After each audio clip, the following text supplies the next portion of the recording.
ओम शांति। आज 24 जून 2022 के मातेश्वरी जी के मधुर महावाक्य हैं।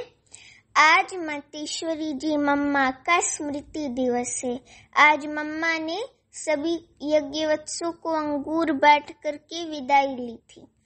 तो आज प्यारी प्यारी मम्मा के पुण्य स्मृति दिवस पर प्रातः मुरली क्लास में सुनाने के लिए मातेश्वरी जी के मधुर महावाक्य रिवाइज कोर्स है 15 दिसंबर 1963।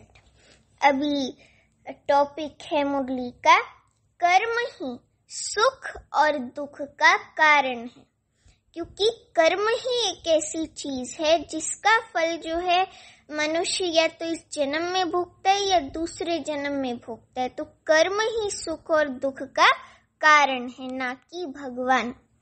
तो अभी मातेश्वरी जी कहते, ये तो सभी मनुष्य जानते हैं कि जीवन में दुख और सुख कर्म के आधार से प्रारब्ध रूप में चलते हैं। सदा कर्म जो है वो मनुष्य के साथ चलते हैं। अच्छे कर्म और बुरे कर्म, मनुष्य अच्छे कर्म करे तो वो सत्कर्म में ऐड होता है, मनुष्य बुरा कर्म करे तो वो पाप कर्म में ऐड होता है। तो जरूर पहले ऐसे कर्म किए हैं 63 जन्मों में जिसकी प्रारब्ध दुख या सुख के रूप में भोगनी होती है। तो सुख और दुख का संबंध हो गया कर्म से। कर्म को किस्मत नहीं कहेंगे। ऐसे समझते हैं कि जो किस्मत में होगा, इसीलिए दुख और सुख को किस्मत समझ लेते हैं। ये तो ऐसे हुआ कि जैसे ये किस्मत कोई भगवान ने बनाई है या फिर किसी और ने बनाई है, इसलिए कह देती हैं कि जो किस्मत में होगा भाग्य में होगा। लेकिन ये समझना भी बहुत जरूरी है। क्या समझना जरूरी है? ये समझना भी बहुत जरूरी है कि किस्मत भी किसने बनाई। किस्मत कोई परमात्मा ने नहीं बनाई है, और भाग्य लिखने की कलम जो है ना, वो कर्म ही है। तो कर्म ही हमारा भाग्य लिखता है, अगले जन्म का और इस जन्म का भी। तो परमात्मा ने नहीं किस्मत बनाई है, हमारे कर्म ही किस्मत लिखते हैं। तो ऐसे भी नहीं कि किस्मत कोई पहले से ही बनी पड़ी है, नहीं। ये दुख व सुख जो मनुष्य भोगता है, उस दुख सुख को बनाने वाला भी मनुष्य है, क्योंकि कर्म करने वाला मनुष्य है। इसलिए जो फल मिल रहा है बुरे कर्म या अच्छे कर्म का, उसका भी रिस्पॉन्सिबल हम हो गए, मनुष्य हो गए। तो इसलिए ये रिस्पॉन्सिबिलिटी अपनी हो गई। जो करनी सो भरनी, कहते ना, जो करेगा सो भरेगा। तो जो करनी सो भरनी, ये तो कॉमन कहावत है। और जो करेगा सो पाएगा। गीता में भी वर्णन है कि जीव आत्मा अपना ही मित्र है और अपना ही शत्रु है। मना आत्मा जो है वो अपनी शत्रु है। हाँ, मना अपना ही भाग्य खराब लिखती है बुरे कर्म करके, और अपनी ही आत्मा मित्र भी है, अपना ही अच्छा भाग्य भी अच्छे कर्म करके लिखती है। तो अपने भाग्य के भाग्य विधाता हम खुद ही हैं, अपने कर्मों द्वारा। तो इसलिए सदा सत्कर्म करना चाहिए। तो लौकिक में कहते हैं कि जीवात्मा अपना शत्रु और अपना मित्र है। समझे? तो ऐसे नहीं कहा कि मैं तुम्हारा शत्रु हूँ और मैं तुम्हारा मित्र हूँ। नहीं, जीवात्मा अपना शत्रु और अपना मित्र है। इसलिए अपने साथ मित्रता और अपने साथ शत्रुता, दुख और सुख करने वाला भी खुद मनुष्य है। दुख सुख जो मिलता है ना जीवन में, उसका भी जो है रिस्पॉन्सिबल मनुष्य खुद है, क्योंकि उसने पिछले जन्म में या भी ऐसे कर्म किए हैं जिसका उसको फल भोगना पड़ रहा है। तो सबका रिस्पॉन्सिबल मनुष्य खुद ही है। तो ये बात इतनी स्पष्ट है इसीलिए है कि दुख सुख का रिस्पॉन्सिबल मनुष्य खुद अपने आप है। इसलिए जब किसी भी रूप में दुख आता है तो उसको भगाने की कोशिश करते हैं। कोई लड़ाई झगड़ा खड़ा हो जाता है तो उसको खत्म करने की कोशिश करते हैं। इसमें किसी किसी का अकाले मृत्यु भी हो जाता है तो दुख भी होता है। तो समझते हैं कि पता नहीं मेरे साथ ऐसा क्यों हुआ, आपने कर्म ऐसे किए इसलिए आपके साथ ऐसा हुआ। तो ये प्रश्न उठाने की जरूरत नहीं है, सीधे पता चल जाएगा कि मेरे साथ ऐसा क्यों हो रहा है।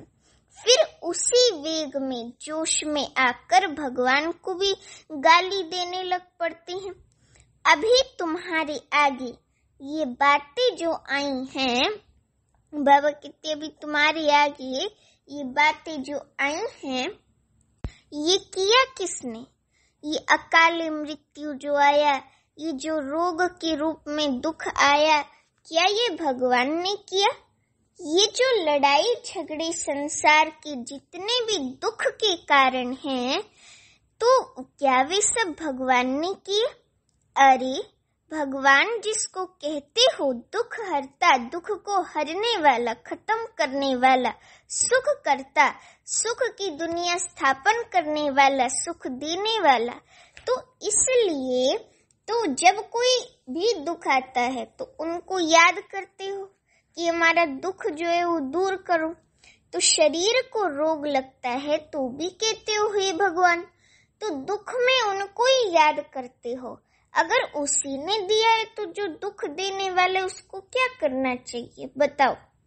भला ये भी तो सोचना चाहिए ना कि दुख के समय जो याद आता है उनके लिए तो कह भी नहीं सकते कि ये दुख उसने दिया, क्योंकि जिसने दुख दिया उसको नहीं पुकारते हैं दुख होने पे, उसके दिए हुए दुख होने पे उसको नहीं पुकारते, दूसरे से बात करते हैं। तो बाबा जो है वो दुख देने वाला है ही नहीं, दुख तो मनुष्य अपने कर्मों से भोगता है, समझे?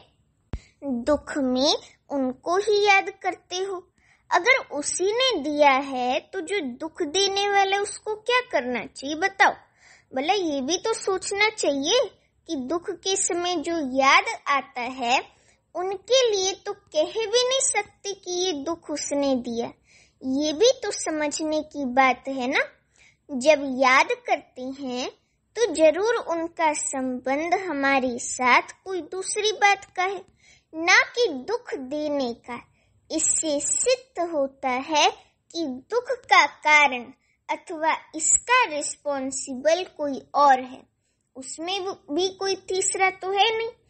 एक मैं और दूसरा मेरा रचता, मेरा बाबा शिव बाबा, बस दो ही चीजें हैं ना। एक मैं उनकी रचना या उनकी संतान कहो, और दूसरा है बाप शिव बाबा। तो या बाप रिस्पॉन्सिबल है या मैं रिस्पॉन्सिबल हूँ। लेकिन जब मेरे पास दुख आता है तो मुझे दिखाई ऐसा पड़ता है कि जैसे उस रचता ने मुझे दुख दिया है। अंदर से लगता भी है कि वो तो मेरा सुख दाता है, वो कैसे दुख दे सकता है। तो जैसे सुख के लिए सहारा मांगते हैं कि हे भगवान ये दुख दूर करना, भगवान मेरी आयु बड़ी करना। देखो आयु के लिए भी कितने मांगते हैं, आयुष्मान भव का वरदान कितना मांगते हैं। तो आयु की भी, दुख की भी, शरीर के रोग की भी, और जो भी लड़ाई झगड़े, कोई भी ऐसा अशांति का कारण आता है तो भगवान से मांगते हैं, भगवान मेरे दुख दूर करो, मेरे को कोई रास्ता दिखाओ इस दुख से निकलने का। तो भगवान को ही तो याद करते हैं ना। तो यही बात है, क्योंकि भगवान सुख देता है, दुख हरता है, तो इसलिए भगवान को दुख में याद करते हैं, सहारा मांगते हैं कि हे भगवान ये दुख दूर करना, भगवान मेरी आयु बड़ी करना। देखो आयु के लिए भी कितने मांगते हैं, तो आयु की भी, दुख की भी, शरीर के रोग की भी, और जो भी लड़ाई झगड़े, कोई भी ऐसा अशांति का कारण आता है तो भगवान से ही मांगती हैं। कोई बच्चा ऐसा होता है तो भी कहती हैं भगवान इसको सुमत देना, तो मत भी उनसे मांगते हैं। किसी भी बात में जब कुछ दुख या कष्ट होता है तो कष्ट में याद भी उसे करते हैं और उसकी मांग भी उनसे मांगते हैं। तो किसी भी बात से जब कुछ दुख या कष्ट होता है तो कष्ट में भी याद भी उसे करते, कष्ट में भी तो बाबा को याद करते हैं ना। कष्ट में यहाँ भी जो है बाबा बाबा बोलते हैं ना, बाबा को याद करते हैं ना। तो कष्ट में बाबा को याद करते हैं तो मतलब बाबा दुख हरता है, तभी तो उसको पुकारते हैं। तो ये भी बात समझनी चाहिए, है ना। और उसकी मांग भी उनसे मांगते हैं। जो मनुष्य की मांग है वो भी अपनी मांग भी भगवान से मांगते हैं, है ना। तो इसलिए बाबा कहती हैं कि कोई बच्चा ऐसा होता है तो उनके लिए कहते हैं इनको सुमत देना, ये देना। तो मत भी भगवान से मांगते हैं, तो सब कुछ भगवान से मांगते हैं। कष्ट में भी उसे याद करते हैं। देखो मम्मा कितना स्पष्ट करके ज्ञान समझाती थी। मम्मा जो है ना वो ज्ञान की गहराई में जाकर के फिर औरों को भी वो चिंतन औरों को भी मम्मा प्रदान करती थी। तो सुनते हैं आगे की मम्मा की महावाक्य। मम्मा कहती तो कष्ट में भी उसे याद करते हैं और उसकी मांग भी उनसे मांगते हैं, मांग भी उससे करते हैं। जब उससे ही मांग करती हैं तो जरूर वे उसका दाता है और वही हमको सुख देने वाला है। माना इन सब बातों का इलाज केवल उनके पास ही है। ऐसे ही सिर्फ याद नहीं करते हैं, उनके पास इलाज है। अभी डॉक्टर के पास इलाज है तब तो उसके पास मनुष्य जाते हैं ना, नहीं तो ऐसे वैसे के पास थोड़े न जाएंगे। जिसको दवा की जानकारी, बीमारी की जानकारी है तो डॉक्टर के पास ही लोग जाते हैं। तो बाबा के पास भी इलाज है। बाबा दुख हरता है, सबसे बड़े से बड़ा अविनाशी सर्जन है।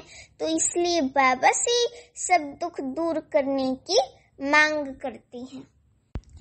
तो ये सभी हमारी जो बातों का इलाज है केवल उनके पास ही है। तो ये जो सभी हमारी जो हैबिट चलती है, भले जानती हैं या नहीं जानती हैं, है ना, भले जानते हैं बाबा को सही रीति से या नहीं जानते, लेकिन भगवान को दुख के समय जरूर याद करती हैं।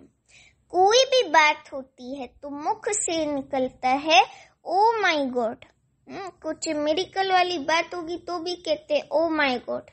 तो भले कोई जाने न जाने कि वे गॉड कौन है क्या है, पर मुख से निकलता तो जरूर है ना, ओ माय गॉड निकलता तो है ना। तो ये भी समझने की बातें हैं कि आखिर भी हम जिसको याद करते हैं क्या उनका हमारे इन सभी दुखों से कोई कनेक्शन है? क्या वे दुख का दाता है या उनका कनेक्शन सुख देने से है? तो ये तो हमारी याद से भी सिद्ध हो जाता है कि उनका कोई दुख देने का काम ही नहीं है, काम है ही नहीं। वो तो सुखदाता है ना, सुखदेव, और उसके बच्चे हम हैं, सुखदाता के बच्चे हम हैं। तो हमें भी सबको सुख देना है और सुख लेना है। न दुख दो न दुख लो। और आज मम्मा का दिन है तो मम्मा के 2 स्लोगन याद करो। हुक्म ही हुक्म चला रहा है, करावनहार जो कराना चाहता है वो करा रहा है, और अब घर चलना है। हर घड़ी अंतिम घड़ी है ना, हर घड़ी अंतिम घड़ी है, यही समझो। मम्मा कहती थी ना कि हर घड़ी अंतिम घड़ी इस स्मृति में रहो।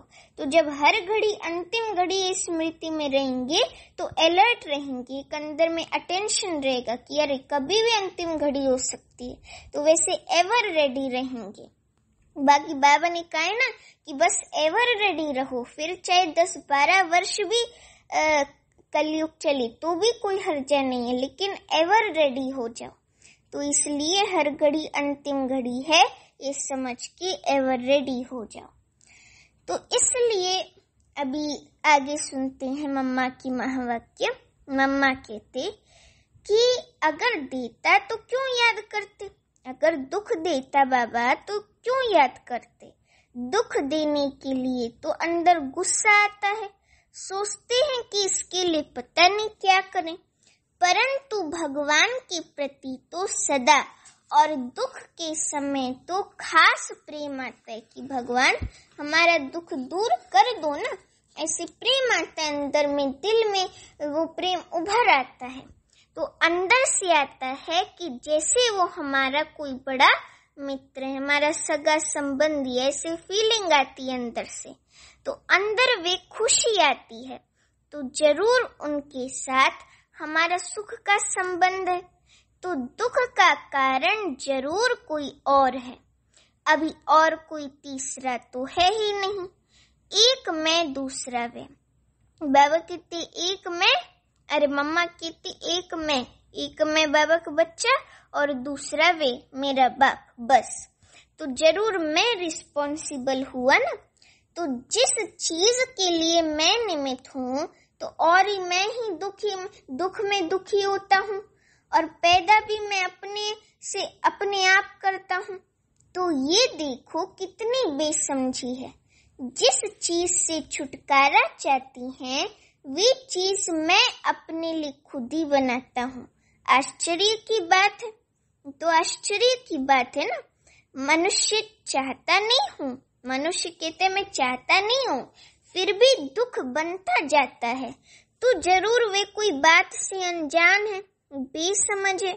तो जिस बात का पता नहीं लगता है उसका पहले पता निकालना चाहिए। तो जरूर मुझे उसकी कुछ नॉलेज समझ होनी चाहिए। तो इसी बाबा कहते तो इसी समझ की पहले खोज करनी चाहिए। परंतु आश्चर्य है कि आज तो ऐसी बात समझने के लिए भी देखो कई बेचारे कितने बहाने देते हैं कि कहेंगे फुर्सत नहीं है, घर के कामों से फुर्सत नहीं, ऑफिस से फुर्सत नहीं, है ना, और पढ़ाई से फुर्सत नहीं। तो कहेंगे फुर्सत नहीं है, समय नहीं है, क्या करें? गृहस्थ धंधा आदि संभाले या ये करें वे करें, क्या करें? इसलिए वे देखते संभालते हुए भी उसमें दुखी हुए पड़े हैं। अब जबकि मैंने ही मेरा कह के ये दुख का रूप बना दिया, तो उसको दुख के रूप में लाया है, तो पहले उसकी खोज होनी चाहिए ना कि ये दुख क्यों आया। तो बनाने के पहले उसकी जानकारी रखनी चाहिए कि ये जो चीज बना करके मैं दुखी होता हूँ, तो उसका कारण क्या है। पहले मुझे ये समझ तो होनी चाहिए ना कि मैं दुखी क्यों हूँ। क्या सुख हमारे लिए होता ही नहीं है, इसका भी पता तो निकलना चाहिए। इसी जानकारी के लिए यहाँ बताया जाता है कि जिन चीजों को तुमने मेरी समझा है यही दुख का कारण है। दुख मिटाने का इलाज क्या है, वे भी जीवन के लिए जानना बड़ा आवश्यक है। परंतु जानते हुए भी कहते हैं क्या करें, कैसे करें, क्या अपना गृहस्थ व्यवहार छोड़ दें, ऐसे बोलते हैं। तो आश्चर्य लगता है कि देखो मनुष्य की बुद्धि जो समझ मिलते भी उसे धारण कर नहीं कर पाते। हम अनुभव से उसी बातों को समझ करके और धारण करके बतलाती हैं कि ये अनुभव की चीज है। जरूर अनुभव हुआ है तभी तो कहते हैं कि प्रैक्टिकल में किस तरह से सुख की प्राप्ति हो सकती है। तो जो बहुत काल की आश रखते आए हो, तो अभी वे जो सुखदाता है वे स्वयं हमको अपना ये परिचय दे रहा है कि हे बच्चे तुम दुखी हुए क्यों हो, कारण तो तुम्हारा ही है, लेकिन तुम्हारे में ऐसी कौन सी बात है जो तुम्हें खुद को पता नहीं चलता है, जिसके कारण दुख उठा रहे हो। क्या तुम्हारे कर्म ही दुख का कारण बनते जा रहे हैं? वे आकर के समझो। देखो हम इतनी ऑफर करती हैं तो ये भी आश्चर्य है। देखो ये सुनते भी बेचारे कहते हैं शायद बस यही चलना है। इसको ही कहा जाता है अहो मम माया, एकदम माया पकड़ कर बैठती है, जकड़ के, जैसे बंदर ने किसी बच्चे को या किसी को छीन लेवे तो फिर उसको रख ही लेता है। तो एकदम माया भी पकड़ कर बैठी है और चाहते भी हैं कि जिस चीज के लिए सारा दिन माथा कुटी करती हैं वही बाप सामने से बतलाती हैं कि बच्चे, तुम्हारा सुख और दुख का कारण क्या है? तुम्हारे अपने कर्म, सत्कर्म और पाप कर्म, अच्छे कर्म व बुरे कर्म। तो अभी बाबा कहते, बाप खुद कहते हैं, मैं तुम्हारी सभी दुख हरने और तुमको सुख देने आया हूँ। तब तो गाते हो, दुख हरता सुख करता। कभी ऐसे नहीं कहते कि आज दुख हरता कल सुख करता, नहीं, तो हर दुख का वो हरता है। बाबा हर दुख को हरने वाला है, समझे? बाप कहती हैं, बच्चे, मैं आया ही हूँ तुम्हारे दुख हरने, लेकिन उसके लिए तुम्हें ऐसे कर्म करना सिखाऊंगा जिससे तुम्हारे दुख नष्ट हो जाएं। समझे? तुम्हारी ही दुख नष्ट करने की मैं शिक्षा देता हूँ, जिसको धारण कर लो, क्योंकि तेरी चीज है ना, कर्म तो तेरी चीज है ना, तो तुम ही संभालोगे। बाबा कहते कर्म तो तेरी चीज है, परंतु कई तो बेचारे ऐसे कारण देते हैं कि जैसे कि हम कोई भगवान के ऊपर मेहरबानी करते हैं। कई फिर कहते हैं कि समय मिल गया तो कर लेंगे। अरे भाई, खिलाना पिलाना ये सब जो बातें हैं, उसी कर्म से बनाए हुए खाते में ही तो तुम मूंझ पड़े हो, उसमें दुखी हुए हो। जबकि एक तरफ कहते हो कि दुख से छूटें और दूसरी तरफ इन सभी दुखों से छूटने का रास्ता खुद बाप समझा रही हैं, तो भी देखो कोई की बुद्धि में मुश्किल बैठता है। इसी प्रकार माया इन 5 विकारों को कहा जाता है, परंतु मनुष्य बेचारे फिर धन संपत्ति को माया समझ लेते हैं। कई फिर शरीर को भी माया कह देते हैं, उससे बचने के उपाय करते रहते हैं। परंतु बाप कहते हैं कि तुम्हारे दुख का कारण कुछ और है, तुम्हारे अपनी कर्म है। ये प्रकृति तो मेरी रचना है, जो अनादि है वो कोई दुख का कारण नहीं है। तुम्हारे में एक्स्ट्रा अलग से कोई चीज आई है जो दुख का कारण है, उसको ही 5 विकार माया कहा जाता है। विकार कोई शरीर नहीं है, संसार विकार नहीं है, धन संपत्ति विकार नहीं है। विकार एक अलग चीज है जो आने से फिर ये सभी चीजें दुख का कारण बन चुकी हैं। नहीं तो ये सब पदार्थ आत्मा के सुख का कारण है, तो उनके लिए ये संपत्ति धन आदि जो हैं, तो वे सब सुख के कारण हैं। लेकिन इन सभी बातों का पूर्ण ज्ञान न होने के कारण ये सब चीजें दुख में आ गई हैं, दुख देने वाली बन गई हैं। ऐसे भी नहीं कि मैंने ये जो अनादि रचना रची हुई है वे कोई दुख का कारण है, नहीं। माँ बता रही हैं कि शिव बाबा बच्चों से क्या बात करते हैं, तो बाबा कहते कि मैंने ये जो अनादि रचना रची हुई है वे कोई दुख का कारण नहीं है। दुख के कारण तुम बने हो, तुम्हारे में कोई और अलग चीज है, वे अलग चीज है ये माया 5 विकार। अभी उसी को तुम्हें अंदर से निकालना है। मनुष्य फिर कह देती हैं कि ये सब भगवान ने दिया है। अगर भगवान ने दिया तो फिर वे सुख की चीजें दी होंगी ना। इसमें तुमने विकार डाल करके इन सभी चीजों को खराब कर दिया है। इसलिए बाप कहती हैं तुम इन विकारों को निकाल दो तो सदा के लिए सुखी हो जाएंगे। ये सारी बातें समझने की हैं, इसके लिए थोड़ा टाइम तो देना होगा। दुखों को नाश करने की विधि सीखनी होगी। इसके लिए कहती हैं बार बार आओ कुछ समझो।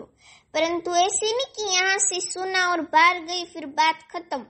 कई फिर कह देती हैं ये तो बड़े या बूढ़ों का काम है, क्या जीवन बनाना ये बूढ़ों को ही जरूरी है।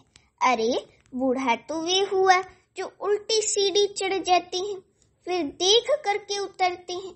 उससे तो क्यों नहीं सीढ़ी चढ़ने से ही पहले ही संभल जाए, क्योंकि हमको जीवन कैसे चलानी चाहिए इसलिए उन्हों को राय देंगे कि इन बातों को समझ करके अपने जीवन की जो दुख की जो जड़ है, दुख का जो कारण है, उसको मिटाने का पूरा यत्न पुरुषार्थ करना चाहिए। भगवान बाप शिव बाबा सभी का जो पिता है उस पर जो हमारा हक है, हमारा अधिकार है बच्चेपन का, बच्चे बनने का, तो उसको भी समझना और वे हक लेना है। खाली ऐसे थोड़ी कि उनको बाप कहना है, लेकिन उनके द्वारा हमें क्या प्राप्ति करनी है उसको भी तो कोई आकर के सुने और समझे। हम सबको ऑफर तो करते ही रहेंगे, आगे भी निमंत्रण और संदेश देती रही हैं, फिर कोटों में कोई जागते हैं। आगे भी ऐसे हुआ है, तब तो भगवान ने खुद कहा है कि कोटों में कोई में भी कोई मुझे जानते हैं। तो यहाँ आकर के इस चीज को समझ के और कुछ धारण करने की बातें करो। एक ही दिन में ये सब बातें समझाने में नहीं आ सकती। अच्छा, मीठे मीठे बच्चों प्रति याद प्यार और नमस्ते। अभी हम रूहानी बच्चों की रूहानी माता पिता बाप दादा को याद प्यार गुड मॉर्निंग और नमस्ते। अभी वरदान है अपने पूज्य स्वरूप की स्मृति से सदा रूहानी नशे में रहने वाले जीवन मुक्त भव। अपने पूज्य स्वरूप की स्मृति से सदा रूहानी नशे में रहने वाले जीवन मुक्त भव। अभी वरदान का स्पष्टीकरण है ब्राह्मण जीवन का मजा जीवन मुक्त स्थिति में है। जिन्हें अपने पूज्य स्वरूप की सदा स्मृति रहती है उनकी आंख सिवाय बाप के और कहीं डूब नहीं सकती। पूज्य आत्माओं के आगे स्वयं सब व्यक्ति और वैभव खुद आकर के झुकते हैं। पूज्य किसी के पीछे आकर्षित नहीं हो सकते। देह संबंध पदार्थ व संस्कारों में भी उनके मन बुद्धि का झुकाव नहीं रहता। वे कभी किसी बंधन में बंध नहीं सकते। वे बंधन मुक्त आत्माएं होती हैं और सदा जीवन मुक्त स्थिति का अनुभव करते, माना अशरीरीपन का अनुभव करते हैं। तो ये बात है। तो सदा जीवन मुक्त स्थिति का, फरिश्ता स्वरूप का, अनादि स्वरूप का और अशरीरी स्वरूप का अभ्यास करते हैं। अभी स्लोगन है सच्चा सेवाधारी वे है जो निमित्त और निर्माण है। सच्चा सेवाधारी वे है जो निमित्त है और निर्माण चित है।